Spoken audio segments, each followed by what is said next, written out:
Hey guys, this is International Pro Wrestling Superstar Donovan Dijak, and you are watching the leader of VSWville, VSW. Feast your eyes. Hello all my VSWville members, how you all doing today? It is your boy VSW, the leader of VSWville, and today I'm going to be sharing with all of you my review of the first ever Great Balls of Fire event. What do I think about it? I'll tell you. Let's get things started with the Kingslayer Seth frickin' Rollins, who went one-on-one with a new face of fear, Bray Wyatt. Words went back to back between these two on Monday Night Raw, which led to this match. I thought Seth Rollins was going to win, but nope, Bray Wyatt striked him with the Sister Abigail to get the victory. The good here is that Bray Wyatt got the win. The bad is that Seth Rollins failed to slay the Eater of Worlds. And I don't know if there was an ugly, but still, for what it was an alright match. Can't wait to see what happens next between these two. Next up is the Certified G Enzo Amore going one-on-one with his former brother, the 7-foot-tall Big Cass. This all started on Raw when Enzo got attacked more than once backstage. When it looked like Big Cass was attacked too, come to find out, he staged it. Nobody ever attacked him. Later on Raw, Big Cass admitted that he was Enzo's mystery attacker, turning heel in the process. On the next episode of Raw, Enzo tried to talk Big Cass out of it and refused to let him break their brotherly bond. When some people thought that they reunited, Big Cass tricked them and attacked Enzo again. Once more, I knew he was going to do that. He wasn't fooling me. So all that led to this match at Great Balls of Fire. Even though Big Cass is taller, Enzo didn't back down and gave it everything he had. But in the end, it was Big Cass who got the win. The good here is Big Cass won because even though Enzo Amore is brave, he didn't stand a chance. The bad is, of course, Enzo lost, and the ugly is him getting the boot to the face and thrown out of the ring. But man, what a brotherly rivalry this is going to be. Next up, we got Cesaro and Sheamus defending the Raw Tag Team Championships against the Hardy Boys in a 30-minute Iron Man match. Wow, what an awesome and fun to watch match where both teams just beat the crap out of each other. Even though the Hardys was able to get 3 falls, it wasn't enough to win the match because Cesaro and Sheamus scored 4. The good here is that Cesaro and Sheamus retained the tag team titles, and once again, the match was awesome. The bad is Cesaro and Sheamus had to play slick and broke kick Matt Hardy to get the first fall as soon as the match started. The other bad is that Jeff Hardy did the Swanton Bomb and tried to get another fall, but ran out of time. The ugly is the cut on Matt Hardy's face, causing it to bleed. But I really hate to say it, but this just almost could be one of the greatest Iron Man matches of all time. You may disagree, and that's fine, because we have different opinions and we don't always agree. But I think it's one of the greatest Iron Man matches I've ever seen. But good match. I give it a thumbs up.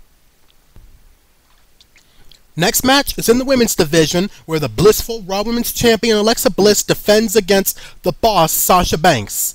Sasha Banks had the bait statement locked on Alexa Bliss, but she was able to escape. In the end, Sasha Banks won the match, but Alexa Bliss retained. The good here is that Alexa Bliss retained because I didn't think that it was time for the boss to capture her 4th Raw Women's Championship yet, and it was a good match until the end. But after the match, Sasha Banks was able to get retribution and attacked her by the announcer's table and launched onto Alexa Bliss, knees first. Every night, Sasha Banks shows why she is the boss. The bad is that Alexa Bliss retained it on a countout because she knew that even though she would lose the match, she would still be the champion because the titles can't change hands on a countout. And I don't think there is an ugly, so it was an alright match, but a count-out victory. Next is The Miz defending the Intercontinental Championship against Dean Ambrose. The good is that The Miz retained because Great Balls of Fire wasn't the place for Dean Ambrose to recapture the Intercontinental title. The bad is Maurice and The Miztourage helped out because I guess they thought The Miz couldn't beat Dean Ambrose on his own. And I don't think that there was an ugly, but overall it was an alright match. It wasn't great, but it wasn't terrible either. But again, of course, Maurice put The Miz's ankle on the rope to prevent Dean Ambrose from getting a 3 count, and Bo Dallas and Curtis Axel kept, I guess, interfering without the referee noticing, or with him noticing, but The Miz was able to hit the skull-crushing finale on Dean Ambrose, get to 1, 2, 3 to retain the Intercontinental title.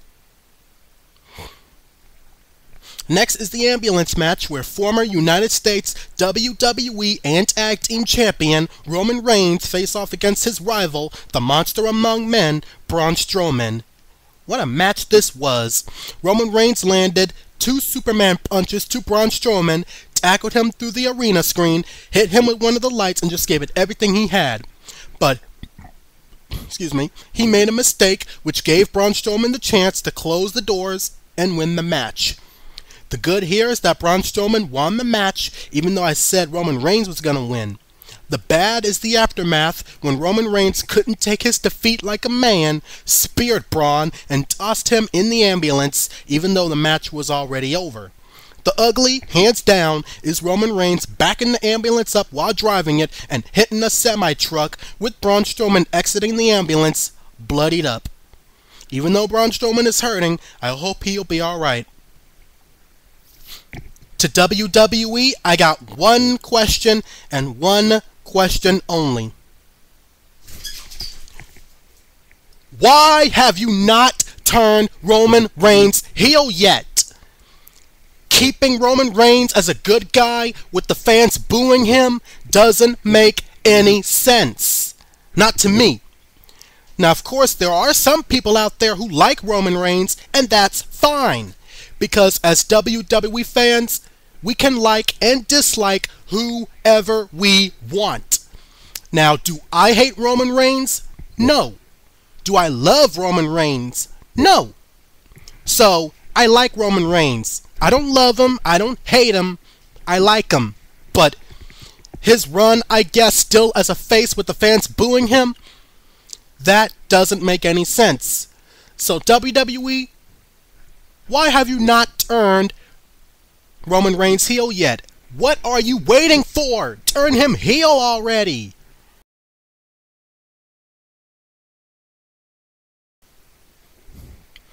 And now for the moment that we've been waiting for, the main event where the Beast Brock Lesnar steps in the ring with the Destroyer Samoa Joe for the first time ever and squared off for the Universal Championship.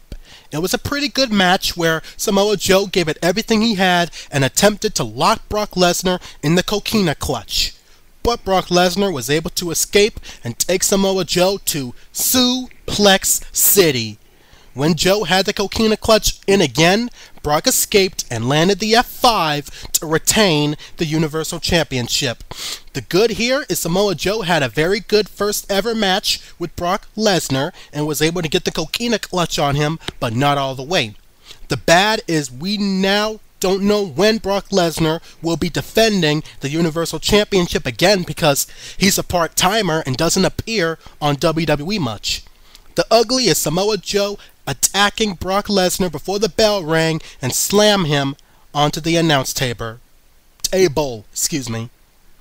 But what a good first ever match. Before we get to the main event, let's talk about the match on the kickoff show where the king of the cruiserweights, Neville, defend the Cruiserweight Championship against Akira Tozawa, now part of the Titus brand.